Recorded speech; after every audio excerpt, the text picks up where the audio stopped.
அண்மை செய்தியை பார்த்து வருகிறோம்.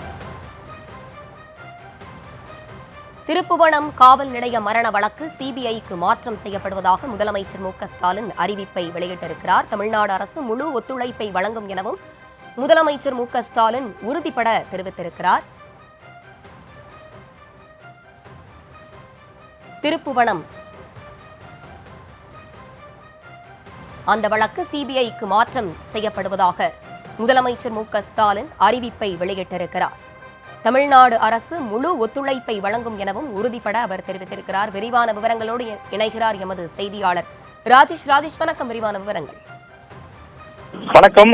தமிழக முதலமைச்சர் இந்த லாக்அப் டெத் தொடர்பாக ஒரு விரிவான அறிக்கை ஒன்றை வெளியிட்டிருக்கிறார்.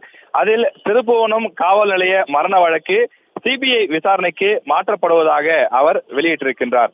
தமிழ்நாடு அரசு முழு ஒத்துழைப்பை வழங்கும் என்றும் அவர் தெரிவித்திருக்கின்றார்.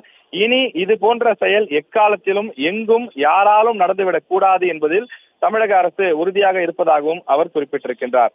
சிவகங்கை மாவட்டம் திருப்புவனத்தில் கடந்த 28ஆம் தேதி வழக்கு விசாரணைக்காக அழைத்து செல்லப்பட்ட அஜித்குமார் என்பவர் திருப்புவனம் காவல் நிலையத்தில் மர்மமான முறையில் மரணமடைந்தார்.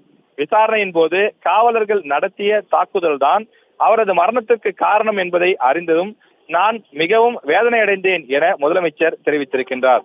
இது யாராலும் நியாயப்படுத்த முடியாத, காரணம் சொல்லி தப்பிக்க முடியாத செயல் என்றும் அவர் குறிப்பிட்டிருக்கிறார். இந்த சம்பவம் தொடர்பாக குற்றம் சாட்டப்பட்ட 6 காவலர்கள் உடனடியாக சம்பவம் நடந்த அன்றே பணியிடை நீக்கம் செய்யப்பட்டனர் என்றும் இத்தகைய வழக்குகளில் பின்பற்றப்பட வேண்டிய சட்ட நடைமுறைகளின்படி விசாரணைகள் மேற்கொள்ளப்பட்டது எனவும் முதலமைச்சர் தெரிவித்திருக்கிறார். நேற்றைய தினம் 5 காவலர்கள் கைது செய்யப்பட்டு அவர்கள் மீது கொலை வழக்கு பதிவு செய்யப்பட்டு வழக்கு விசாரணை சிபிசிஐடி பிரிவுக்கு மாற்றப்பட்டது எனவும் முதலமைச்சர் தெரிவித்திருக்கிறார். இன்று சம்பந்தப்பட்ட மாவட்ட காவல் கண்காணிப்பாளர் காத்திருப்போர் பட்டியலுக்கு மாற்றப்பட்டுள்ளார் என்றும் துணை கண்காணிப்பாளர் பணியிடை நீக்கம் செய்யப்பட்டுள்ளார் என்றும் முதலமைச்சர் தன்னுடைய அந்த அறிக்கையிலே தெரிவித்திருக்கிறார். துயர மரணத்தை அடைந்திருக்கக்கூடிய அஜித்குமார் அவர்களுடைய குடும்பத்தினருடன் தான் தொடர்பு கொண்டு பேசியதையும் அவர் குறிப்பிட்டிருக்கின்றார். மேலும் இந்த விஷயத்தை சிபிஐக்கு மாற்றுவதாகவும் அவர் உத்தரவிட்டிருக்கிறார். திருப்புவனத்தில் சில காவலர்கள் செய்த செயல் மன்னிக்க முடியாதது எனவும் இனி இது போன்ற செயல் எக்காலத்திலும் எங்கும் யாராலும் நடந்துவிடக் கூடாது என்பதை எச்சரிக்கையாகவே சொல்ல விரும்புகிறேன் எனவும் தமிழக முதலமைச்சர் மு.க.ஸ்டாலின் அவர்கள் தன்னுடைய அறிக்கையிலே குறிப்பிட்டிருக்கிறார்.